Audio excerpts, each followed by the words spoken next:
Hi students, tudo bem com vocês? Aqui é a Teacher Gabriela. Eu estou gravando essa videoaula para explicar um pouquinho para vocês sobre o conteúdo do trabalho avaliativo. Cooking verbs. O que são os cooking verbs? São verbos, são as ações que nós executamos no momento em que nós estamos na kitchen, na cozinha. Então vamos descobrir os principais verbos para que vocês possam aprender um pouquinho mais, relembrar sobre esse conteúdo e também realizar o trabalho de vocês. Então vamos lá. O primeiro verbo que nós vamos estudar é o verbo add, adicionar.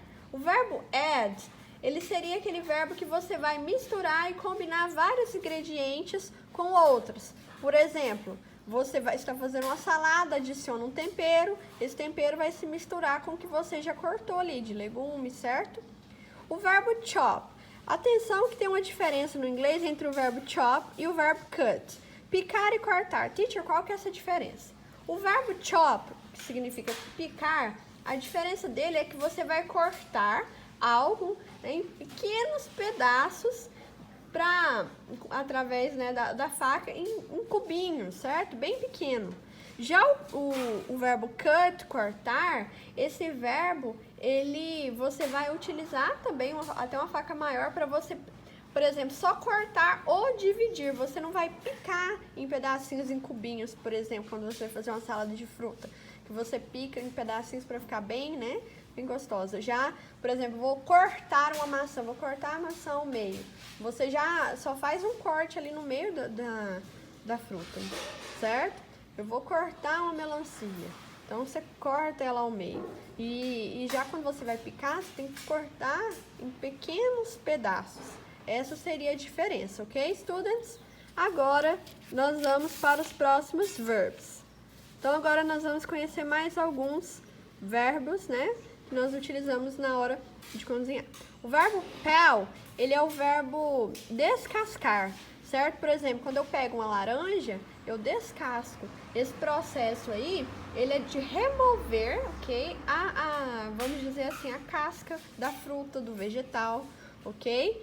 Stir é o verbo mexer, ok? Quando você vai ter esse processo de mexer algo, fazendo movimentos circulares através de uma colher, né, em um recipiente.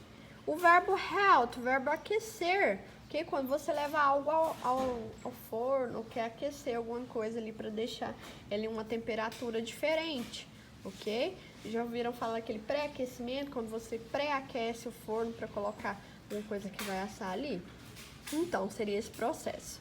Verbo spread, que é o verbo espalhar. Por exemplo, você acabou de bater uma massa ali, né, de um bolo, e quer espalhar ele em uma forma. Então, aquele processo de retirar a massa da batedeira ou do liquidificador, de onde, né, teve esse processo de bater, você coloca nesse outro recipiente, espalha, vai colocando aquela massa no recipiente. Então, esse é o processo de espalhar. E o verbo roll, enrolar, por exemplo, quando você vai enrolar brigadeiro, pega aquela massinha ali já, né, aquela goma, e vai enrolar para, vamos dizer assim, né, tornar algo, né, ganhar forma. Então, cada um desses verbos é muito importante. A gente, às vezes, passa de uma forma tão... A gente nem percebe, né, passa de uma forma tão corriqueira, e acaba que a gente utiliza eles diariamente. Então, convide a sua mãe, a sua avó, seu responsável, que sempre está na cozinha, para explicar sobre esses verbos, né, que vocês aprenderam. Então, vamos repetir? Peel, stir, heat, spread, roll. E os três iniciais aqui, que são add, chop and cut. Ok, students? Espero que vocês tenham aprendido. A teacher ficou morrendo de fome, não sei vocês. I'm hungry, ok? Falando sobre comida, né, nesse momento. Então, bye bye, até a nossa próxima aula. See you!